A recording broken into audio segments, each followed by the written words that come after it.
Welcome to the Deep Dive. Today we're tackling one of those really fundamental strategic puzzles that great powers face. How do you actually project sustained military force across huge oceans? And then how do you keep that force going in contested territory, thousands of miles away? Yeah, it's that ultimate mix, isn't it? Logistics, geopolitics, and, well, the theory behind it all. So our deep dive today looks at how that foundational thinking, really from the late 1800s, early 1900s, directly shaped the planning. And ultimately how the defining naval war of the 20th century played out in the Pacific. We're basically charting that intellectual roadmap, from Alfred Thayer Mahan's big ideas right up to the really critical, game-changing decisions made by someone like Fleet Admiral Ernest King during World War II. Right. And our mission here is to unpack how sea power theory evolved, look at the internal debates and politics that really shaped American interwar planning, that's War Plan Orange, and maybe most importantly, see how serious limitations, things like the Washington Naval Treaty, actually kind of paradoxically forced huge leaps in technology and logistics.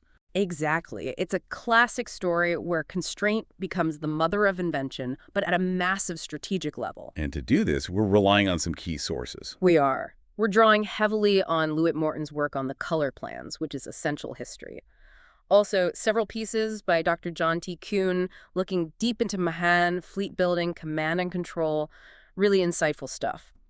Then there's Sir Julian Corbett, the British theorist. We've got excerpts from his war course, plus analysis from William R. Hawkins, and of course, Fleet Admiral King's own official reports from the war, and Sadao Asada's really crucial work on the internal Japanese naval revolt over the treaties. That gives us a pretty solid foundation covering the theory, the planning, the constraints, and the execution. It gets us from the library to the battlefield, so to speak. Okay, let's dive in with the figure who really started it all in the modern era, Alfred Thayer Mahan.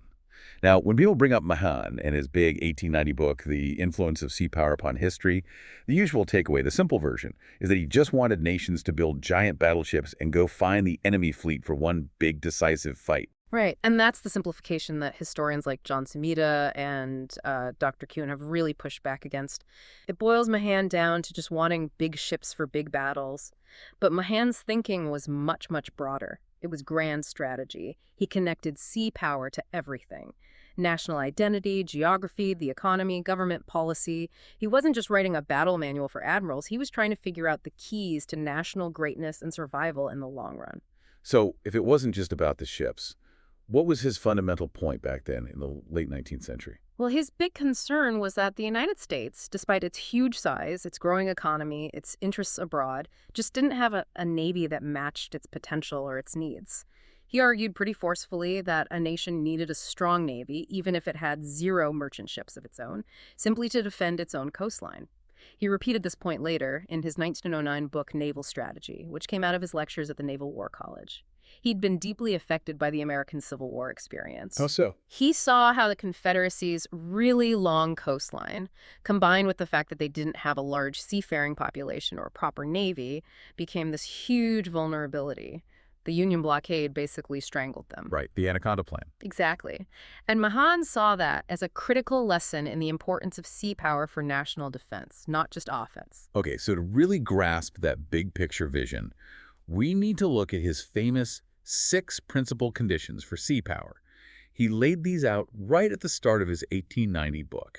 It's almost like a checklist for national power potential. It really is, and he groups them quite neatly. The first 3 are about physical geography, things you can't easily change. The last 3 are about human factors, people, culture, government, things you can shape. Let's take the physical ones first. Number 1, geographical position. Okay, so Mahan looked at Great Britain, an island nation, big advantage there. They didn't have to spend fortunes defending land borders like France or Holland, who are always getting dragged into expensive European wars. But then he looked at the United States, facing 2 oceans, Atlantic and Pacific.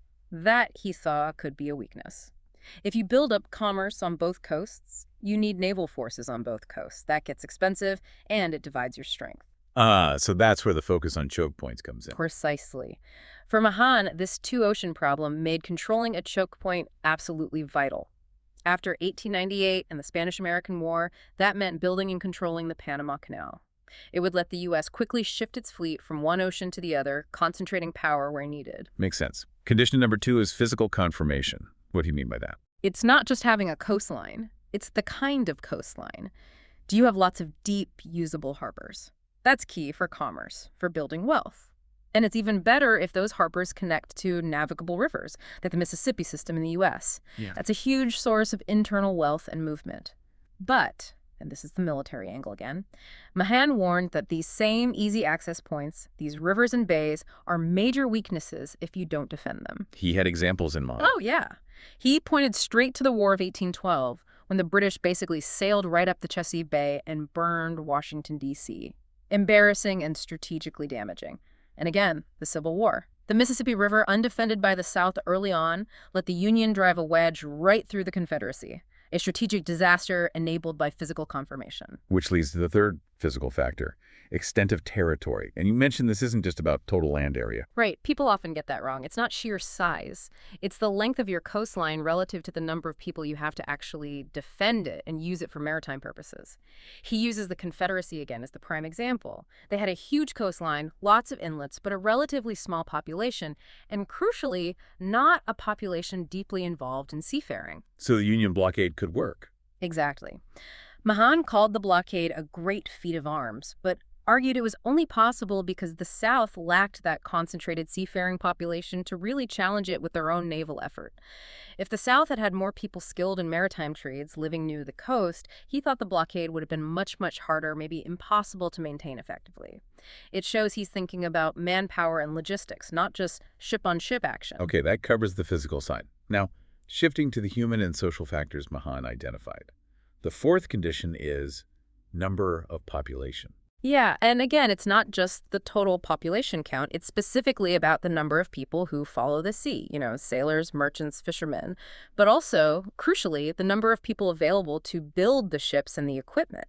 The industrial workforce, the skilled labor, needed to expand the Navy quickly in wartime. He was thinking about surge capacity. Absolutely. He was incredibly forward-looking here. He saw that Britain's edge wasn't just its existing Navy, but its base of skilled mechanics and its industrial power. They could ramp up production and man the new, complex armored ships much faster than others. That industrial reserve, he argued, was the strategic cushion that allowed free governments, which often resist high military spending in peacetime, to catch up and win long wars. Interesting. The fifth condition is character of the people. It sounds a bit, subjective. It is, and it reflects his time, but his core point is about national culture and economics. He believed the key trait for sea power was an aptitude for commerce, a tendency to trade, as he put it, basically market capitalism. This drive for trade, combined with enterprise and a willingness to venture out, leads naturally to colonization, finding new markets and building wealth across the seas. He contrasted the English colonists, who he saw as settling and developing resources, with the French, who kept looking back to France, or the Spanish, whose focus was too narrow on extracting wealth rather than maintaining it. He thought Americans had this commercial character in spades, if only government got out of the way sometimes. Which connects directly to his sixth and final condition. Character of the government. Right. It all ties together. Mahan argued that the most successful governments for building sea power are those that align with the natural commercial tendencies of their people. Ideally for him, this meant a representative government that supports commerce and pursues a wise, energetic, and persevering maritime policy over the long haul. But he was also a realist. He admitted that a strong, determined despot like Peter the Great in Russia could build a navy very quickly if they put their mind to it. But maybe not sustainably. That was his implication. A government rooted in the people's commercial life, while maybe slower to start, would have a much stronger, more sustainable foundation for long-term sea power because it's fueled by the nation's own economic engine. So Mahan's view is incredibly broad. It's geography, economics, culture, government, all feeding into national power expressed through the sea. And this idea of sea power being fundamentally about economic warfare becomes even clearer in his second big book, the one on the French Revolution and Empire. Absolutely. That's where he really spells it out. He argues the main goal of sea power, as an extension of national policy, is economic strangulation. You stop the enemy from moving goods, from trading, from increasing their wealth. You undermine their whole economic health and their ability to keep fighting. He wrote, quite starkly, that seizing enemy ships and cargo is about stopping the transportation of his goods of whatever character. Full stop. And his prime example was the long struggle between Britain and France during the Napoleonic Wars. The perfect case study. He highlighted the huge contrast. Britain, even with massive debt from the American Revolution, had, as he put it, a solid foundation of strength. Pitt, the prime minister, focused on boosting commerce, cutting trade barriers, growing government revenue. France, on the other hand, was facing financial collapse, which fueled the revolution itself. Mahan directly linked Britain's eventual victory to its stubborn, relentless purpose and mighty wealth. France's empty treasury meant it simply couldn't sustain its navy or challenge Britain's control of the seas effectively. So the Royal Navy wasn't just winning battles like Trafalgar, it was acting like the guardian of a global economic system. That's the core idea. Britain couldn't beat Napoleon's armies on land by itself. But, as historians like John Sherwig showed, British trade generated the cash for huge subsidies to allies like Austria, Russia, Prussia. Those subsidies basically paid for keeping massive armies fighting Napoleon on the continent for over 2 decades, protecting that trade, enabling that wealth generation that was grand strategic sea power in action, according to Mahan. A powerful foundation. Okay, if Mahan laid that groundwork, his contemporary, the British theorist Sir Julian Corbett, built upon it, adding crucial layers, especially about integrating sea power with land power. Let's move into Section 2 and look at Corbett's Some Principles of Maritime Strategy. Corbett is really key. He took Mahan's ideas, refined them, but also challenged parts of them, particularly the almost obsessive focus some had on seeking that one decisive battle. And crucially, he was probably the first major theorist to really stress the joint nature of warfare. He insisted navies don't win wars alone. You always need an army or allied armies to get the final decision on land where people actually live and political control happens. He started by drawing a really important distinction, didn't he, between maritime strategy and naval strategy. Why did he see those as different? It was fundamental to his thinking, which was very Clausewitzian war as an extension of policy. Naval strategy, for Corbett, was about the fleet itself, how you maneuver ships, how you fight battles, the tactics, the logistics of the fleet. But maritime strategy was the bigger picture. It's the grand strategy for any war where the sea is a major factor. Its main job is figuring out the right relationship between your army and your navy to achieve the overall political goal. It puts naval operations firmly in their place as part of a larger national effort. Okay, so within that larger maritime strategy, the central concept is still command of the sea. But Corbett's definition seems different from Mahan's idea of total mastery. It feels more practical. Much more practical, and I think more relevant to how things actually work. Corbett said command of the sea isn't some permanent, absolute state you achieve like owning territory. The sea, by its nature, is vast and uncontrolled. So command is usually temporary and local. It only exists when and where you can use the sea for your own purposes, moving troops, shipping supplies, conducting trade, and, crucially, deny that same use to your enemy in that area at that time. It's about function, not just presence. He talked about 3 ways to deal with command: securing it, disputing it, and exercising it. How does a stronger power go about securing command? Securing it means taking offensive action. You have to force the enemy fleet to either fight a major battle where you have the advantage or make them retreat and hide, effectively giving up control. His classic example was the British capture of Gibraltar in 1704.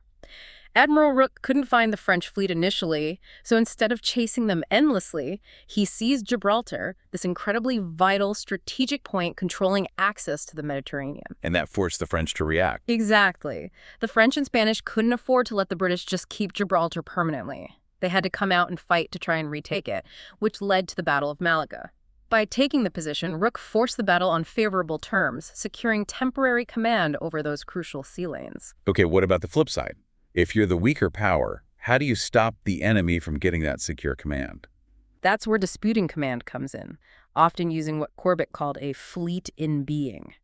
This is a weaker naval force that, just by existing and being strategically positioned, prevents the stronger enemy from having free run of the seas.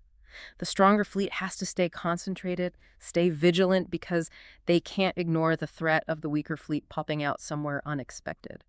Germany's High Seas Fleet in World War I is a good example. It rarely fought big battles after Jutland, but it tied down the entire British Grand Fleet in the North Sea for years. So it restricts the enemy's options. Precisely. Today, you might achieve that same disruption with things like sea mines, shore-based anti-ship missiles, maybe even cyber attacks on their port logistics. Anything that makes it too risky for the stronger Navy to operate freely. And then the third part, the payoff: exercising command. This is the whole point, really. Using the sea control you've gained, or disputed effectively, to achieve your actual policy goals. Moving troops for an invasion, blockading the enemy, protecting your own trade. Corbett was adamant. The purpose of a fleet, beyond just defending your own shores, is to enable you to use the sea to influence events on land. Because, as he famously wrote, wars are ultimately decided on land where people live. The fleet makes it possible for the army to do its job. Now, this leads to probably the most controversial part of Corbett's work, his questioning of the relentless seek out and destroy mentality inspired by some readings of Mahan. Yeah, this definitely ruffles some feathers among serving admirals at the time. People like Admiral Beatty felt Corbett was downplaying the need to crush the enemy fleet, but Corbett's argument was more subtle. He agreed that permanent general command could only come from destroying the enemy's navy. But he warned that blindly chasing the enemy fleet everywhere often wasn't wise. You might end up swinging in air or finding them in a strong position where fighting them would cost you too much even if you won. So it's about being smart, choosing your battles, using position. Exactly. Strategic patience. Why risk your incredibly valuable fleet unnecessarily? Better, he argued, to deploy your fleet strategically, maybe blockading a key port or defending a vital trade route. Force the enemy to come to you if they want to challenge your control. If they come, you fight on your terms. If they don't, you've achieved effective command of those sea lanes without a bloody battle. He used the example of Trafalgar in 1805, a huge, glorious naval victory for Nelson. Right. But it happened at almost the exact same time as Napoleon's massive land victory at Austerlitz, which shattered the Third Coalition against France. For Corbett, this showed that even a spectacular naval victory doesn't automatically win the war if the enemy achieves their strategic goals on land. It has to be part of a combined strategy. Corbett also developed this idea of limited war, which the analysis by William Hawkins argues is still incredibly relevant. Very relevant. Corbett pushed back against the idea, comment then, that all modern wars had to be total wars, aiming for complete overthrow of the enemy. He argued that maritime powers especially could pursue limited objectives. Aim for something specific, maybe capturing an overseas colony or securing a trade concession, something the enemy might eventually accept the loss of, rather than escalate to total war.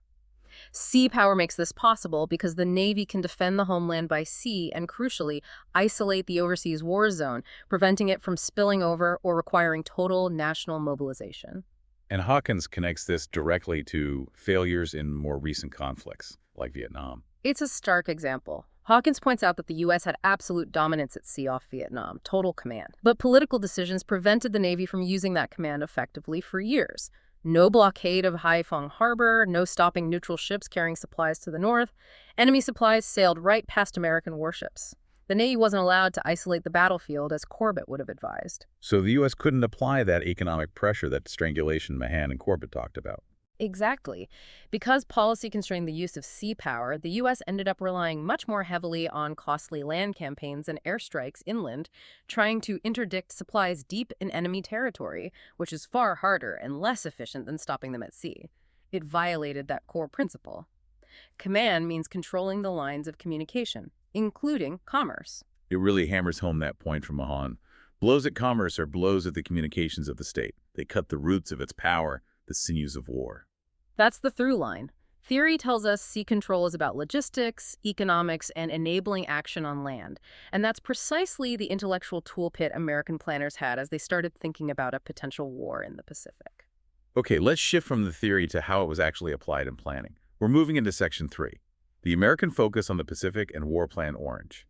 This plan, as Lewis Morton detailed, really dominated U.S. military thinking for decades before World War II. It did. After World War I, the U.S. military used this color-coded system for various war scenarios. Orange was the code for war with Japan. And, given the rising tensions over Japan's expansion in Asia, arguments over trade, territory, Japan was pretty consistently seen as the most likely adversary. Though not necessarily the most dangerous potential enemy, right? So planners had other concerns. that's a really important distinction, Morton highlights.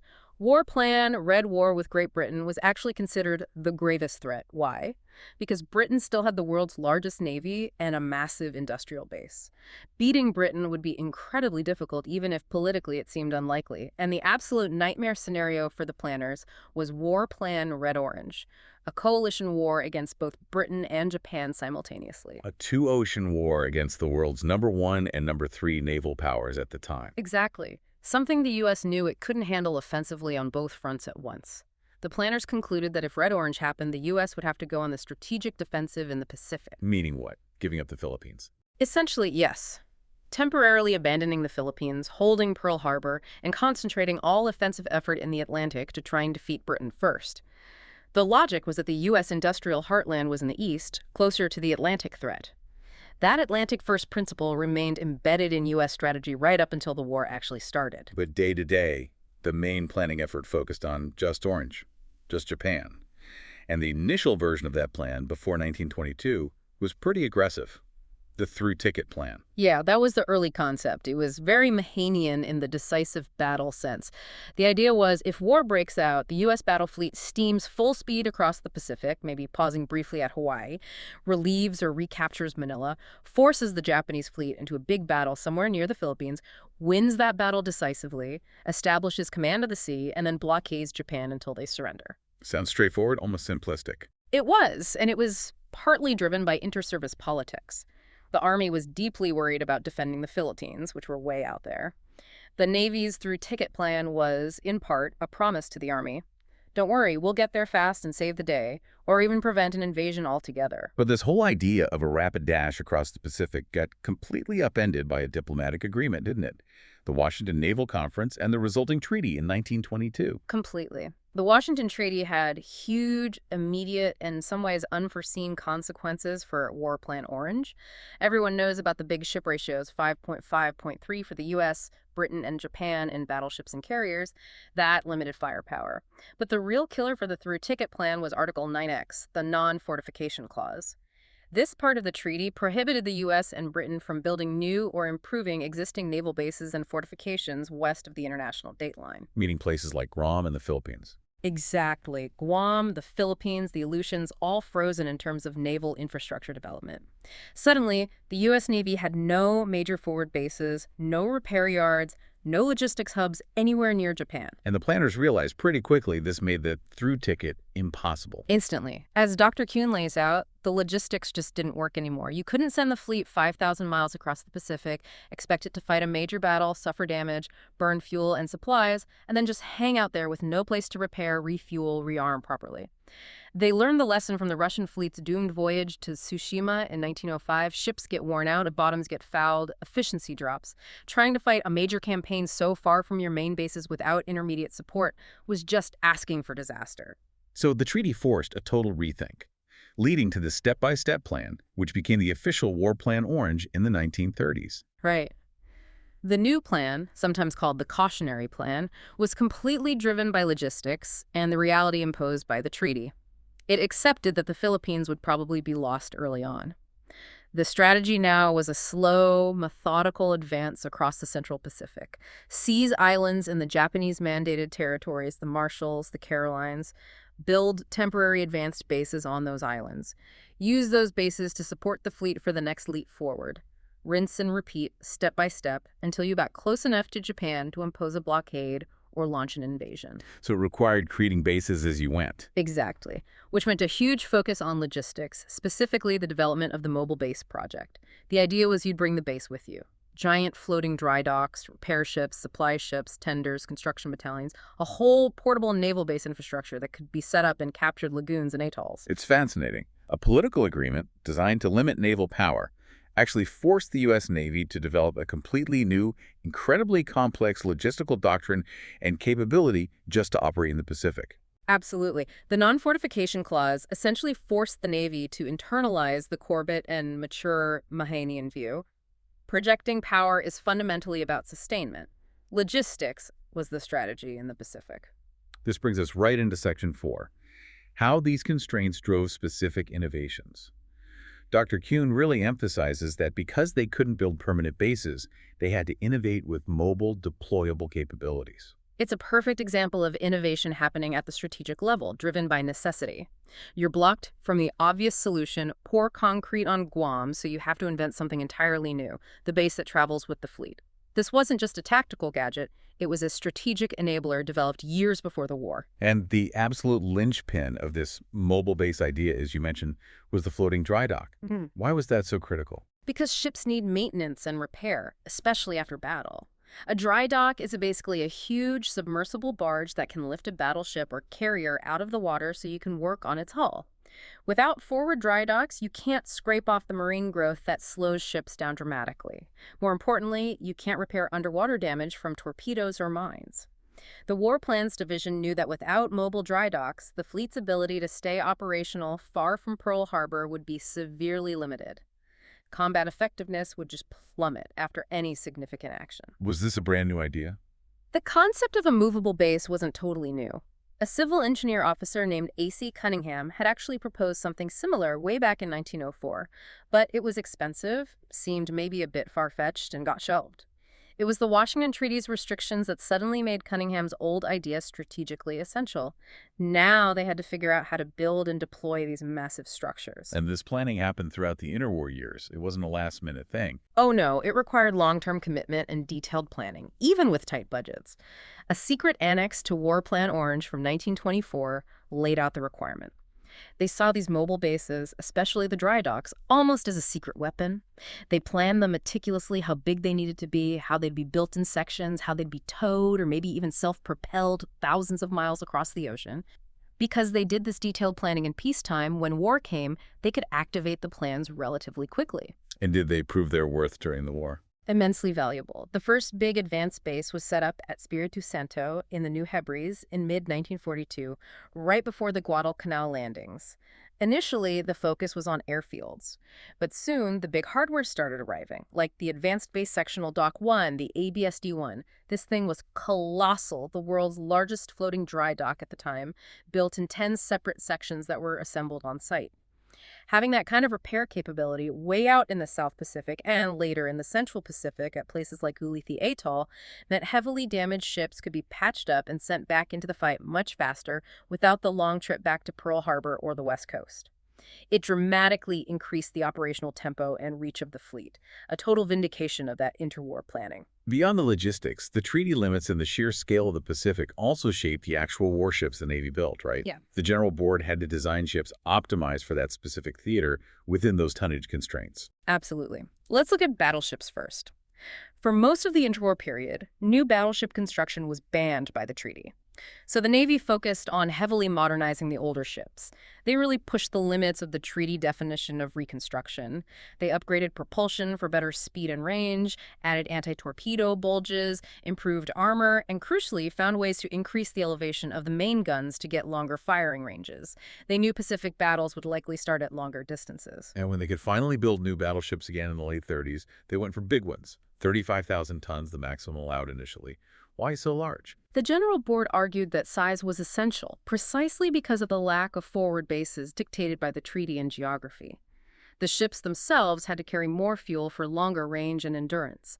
They needed more internal volume for better compartmentalization and armor to survive battle damage, since repairs might be far away. A smaller battleship, they argued, would be more dependent on bases they didn't have. Plus, the big ships with big guns were seen as vital for shore bombardment during the island-hopping campaign, softening up defenses before the Marines landed. That became a core part of amphibious doctrine. What about aircraft carriers? The Navy brass is often accused of being battleship-centric, slow to embrace air power.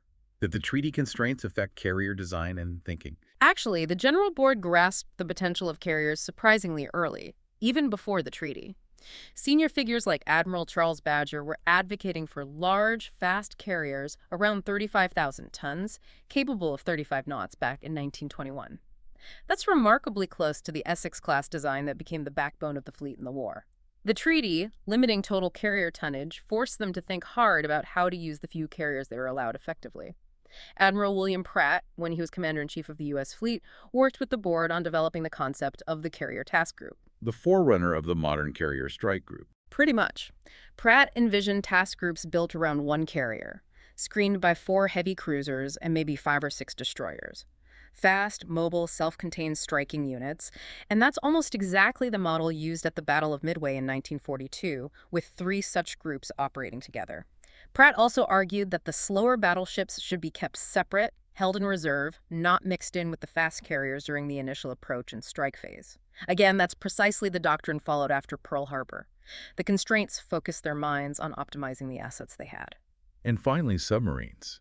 They became incredibly important early in the war. Were they also designed with War Plan Orange in mind? Absolutely. Submarines were seen as vital from the start, especially for long-range reconnaissance deep into Japanese waters, precisely because the U.S. lacked those forward bases. You needed boats that could go out alone for very long periods. This drove the requirement for maximum range, endurance, and habitability. That led directly to the outstanding fleet submarines like the Tambor and later the Gato classes. These were arguably the best long-range submarines of the war. They had reliable diesel engines for surface cruising, 10 torpedo tubes for hitting power, and uniquely among major navies, they had air conditioning. Air conditioning. Seems like a luxury. The General Board insisted on it. Not just for crew comfort, though that helped immensely in the tropics. It was about crew efficiency and endurance. Air conditioning reduced fatigue, helped preserve food, and kept sensitive equipment working better. It allowed crews to stay alert and effective on patrols that could last 60 days or more. That was critical for operating thousands of miles from home base. So across-the-board logistics, battleships, carriers, submarines, the treaty constraints, and the specific geographic challenge of the Pacific forced the U.S. Navy to design and plan for the exact kind, long-range, high-endurance, logistically intensive war they ended up fighting. Yes, the interwar planning process, guided by the General Board, acted as a sort of balance wheel, as Kuhn puts it. It ensured that even when budgets were tight and treaties imposed limits, the designs and doctrines being developed were tailored for the most likely and most demanding scenario. War Plan Orange. That foresight proved absolutely crucial. While the U.S. was methodically planning this step-by-step logistical war, the Japanese Navy was going through its own internal turmoil after the Washington Treaty. Let's pivot to Section 5 and look at the Japanese reaction, starting with their established naval thinking. Before Washington, the Imperial Japanese Navy's doctrine, really solidified around 1907, had a few core tenets. First, they were obsessed with maintaining a specific force ratio against their main hypothetical enemy, the United States. They believed they needed a fleet at least 70% as strong as the U.S. Navy's. Second, this translated into a specific building program, the famous eight fleet plan, 8 modern battleships, and 8 modern battlecruisers. Third, their whole operational concept revolved around fighting one quick, decisive battle in the Western Pacific near their home waters. This was heavily influenced by Mahan, but even more so by their own stunning victory over the Russians at Tsushima in 1905. That battle became the model for everything. So that 70% ratio wasn't just a number, it was seen as the bare minimum for national survival. Absolutely. Their war games and strategic analysis told them that the U.S. fleet, steaming across the Pacific, would suffer attrition and fatigue. They calculated the U.S. would need at least a 3-2 or 50% superiority over the defending Japanese fleet to have a good chance of winning an offensive battle in Japanese waters. Therefore, holding the Japanese fleet at 70% of U.S. strength was seen as the key to ensuring Japan could repel an American attack. Dropping to 60%, as the Washington Treaty proposed, felt like accepting permanent inferiority and vulnerability. It crossed a critical psychological and strategic threshold for many Japanese officers. This fundamental disagreement led to intense conflict within the Japanese delegation at the Washington Conference itself. Sadao Asada's work describes this as the Battle of the Two Katos. It's a fantastic account of a deep internal struggle. On one side, you had the Navy Minister, Admiral Kato Tomosaburo. He was the senior Kato, the statesman. He took the pragmatic, long-term view. He understood Japan simply could not win a naval arms race against the industrial might of the United States. Continuing to compete would bankrupt the country. So for him, avoiding war through diplomacy was national defense. He was willing to accept the lower 60% ratio in capital ships, especially because he got the crucial concession from the U.S., the non-fortification clause, which limited America's ability to project power into the Western Pacific. A strategic trade-off. A very shrewd one from his perspective. But on the other side was Vice Admiral Kato Kanji, the junior Kato. He represented the more hardline, operationally focused faction within the Navy. For Kato Kanji, strategy and national honor were paramount. The 60% ratio was an insult, an unequal treaty imposed by the Anglo-American powers. It was strategically unacceptable because it fell below that magic 70% number. He demanded parity, or at least 70%, and saw anything less as a betrayal of Japan's security. The clash must have been incredibly intense. Asada describes it vividly. When the senior Kato finally overruled the junior Kato and got the Japanese government to accept the 60% ratio, Kato Kanji was reportedly furious, yelling something like, "As far as I'm concerned, war with America starts now. We'll get our revenge." It shows the depth of bitterness and the desire for future vindication among the hardliners. And this split didn't just disappear after the treaty was signed. Not at all. It festered. Tragically, the senior Cato Tommaso, died relatively young in 1923. His death removed the main voice of moderation and political realism from the Navy's top leadership. This allowed the radical faction, the disciples of Cato Kanji, centered in the powerful naval general staff, to gain ascendancy. This was the triumph of the radicals. Within months of Tomosaburu's death, they revised Japan's fundamental defense policy. Gone was the idea of avoiding war. Instead, they embraced the fatalistic view that war with America was now inevitable. So even though diplomats had signed a treaty, the military planners were now operating under the assumption that war was coming anyway. Yes, and that this future war would have to be won quickly, in that single decisive battle, because Japan couldn't sustain a long war of attrition against America's industrial base. This belief drove the Navy to engage in incredibly demanding, often dangerous training exercises, especially night combat drills. They felt they had to hone their skills to razor sharpness to overcome their material inferiority. Only through these hard drills can we expect to beat America, became the mantra. This relentless focus on operational excellence, combined with the underlying bitterness over the treaty, led to purges of more moderate treaty supporting officers in the 1930s. And ultimately, it led to Japan walking away from the naval treaties altogether in 1935, restarting the arms race Tomosabu had tried to prevent. This laser focus on the decisive battle doctrine seems like it could create blind spots, though. A huge one. And it proved fatal. Because the entire focus of the Imperial Japanese Navy was on preparing for that one climactic fleet engagement, anything that didn't directly contribute to winning that battle was neglected or disdained. This included crucial areas like anti-submarine warfare and, most importantly, the protection of their own merchant shipping. Commerce raiding, the very thing Mahan emphasized as key to economic strangulation, was seen as a secondary, almost unworthy mission for the main battle fleet. So they didn't think the U.S. would or could attack their merchant ships effectively. They seem to have tragically underestimated the threat. They didn't develop effective convoy systems or anti-submarine tactics and technology. This created a massive vulnerability, a false sense of security about their ability to import the raw materials needed to sustain their war effort. A vulnerability the U.S. submarine force would eventually exploit with devastating consequences. Which leads us directly into our final section, sea power applied. The U.S. submarine campaign against Japan in World War II. This seems like a perfect, if brutal, application of Mahan's ideas on economic warfare, as documented in Admiral King's reports and Kuhn's analysis. It really is the ultimate case study. After Pearl Harbor, with the U.S. battleship fleet crippled, submarines were basically the only offensive weapon the Navy had left in the Pacific for a while. They went on the attack immediately. But the initial results were incredibly disappointing. The campaign was largely ineffective for the first year and a half, maybe even 2 years. Why? Weren't the submarines themselves good? The boats, like the Gato class we discussed, were excellent. The problem was their main weapon, the Mark IV torpedo. It was plagued with secret, deep-seated technical flaws. It often ran too deep, missing the target entirely. Its magnetic exploder, designed to detonate under the ship's keel for maximum damage, often detonated prematurely or not at all. And even its contact exploder sometimes failed to work. It was a disastrously unreliable weapon. So frustrating for the crews. Immensely. As Dr. Kuhn points out, about a third of the submarine commanders were actually relieved for lack of aggressiveness or poor results early in the war, when the real problem was that their torpedoes simply weren't working. It also had the unintended effect of reinforcing Japanese complacency about the submarine threat. But even with these technical failures, a huge strategic decision was made right at the start of the war, wasn't it?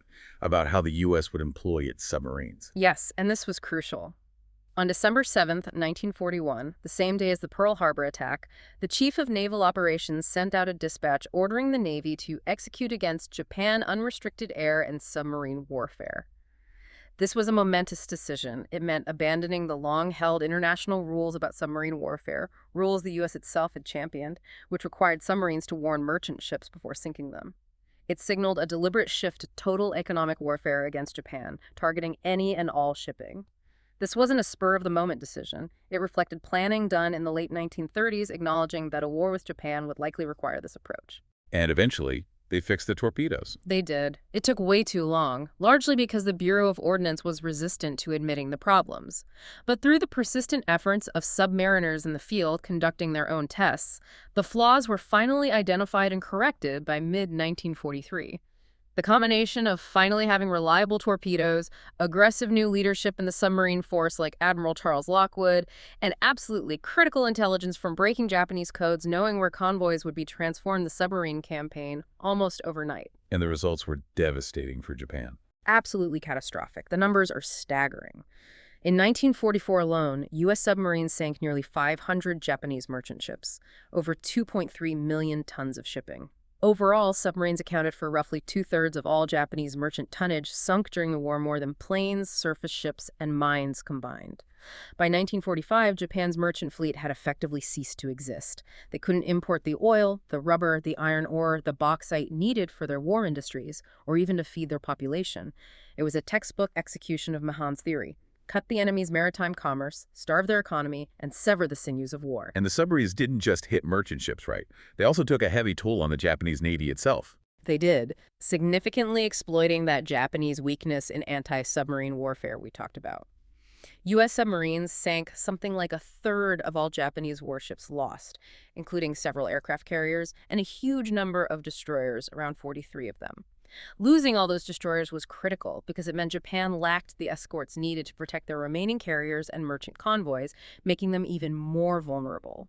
That strategic blind spot, born from their singular focus on the decisive fleet battle, came back to haunt them terribly. It sealed their fate, just as the theories of Mahan and Corbett would have predicted.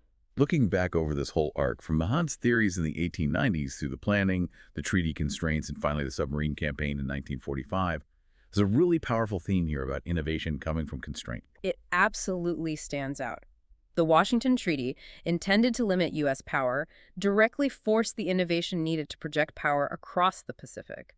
The long-range ships, the mobile logistics, the detailed step-by-step planning. It proves that command of the sea, in the end, wasn't just about winning one big battle. It was about controlling the lines of communication, sustaining forces far from home, and applying relentless economic pressure, exactly as Mahan and Corbett, in their different ways, argued. The successful execution of War Plan Orange was a testament to that understanding. And these core ideas about controlling strategic spaces still echo in military thinking today, don't they? They definitely do. Political scientist Barry Posen, for instance, built directly on Corbett's ideas when he developed the concept of command of the commons. Posen basically took Corbett's maritime lines of communication and expanded the idea to include the other global commons: international airspace, and increasingly, outer space. He argued that the ability of the United States to control and utilize these commons, while denying them to adversaries, has been fundamental to its global power position. It shows that those basic factors Mahan identified: geography, technology, economic capacity, government policy, still shape the struggle for global influence today, even as the domains expand beyond just the sea. So a final thought for our listeners. If the U.S. Navy used the constraints of the Washington Treaty, a political agreement, to drive the crucial innovation in mobile logistics, like those floating dry docks, that proved vital for winning in the Pacific, what constraints today may be limits on basing access, maybe challenges in space or the cyber domain, maybe even budget limitations might be quietly forcing the development of the next, perhaps currently unseen, strategic advantage? That's the million-dollar question, isn't it? History suggests that when the easy or obvious path is blocked, that's often when the most important strategic thinking and innovation happens. Identifying those constraints and figuring out the clever workarounds, that's the essence of good strategy, then and now. A lesson worth remembering. Something to definitely keep in mind as we watch current events unfold. Thank you for joining us for this deep dive.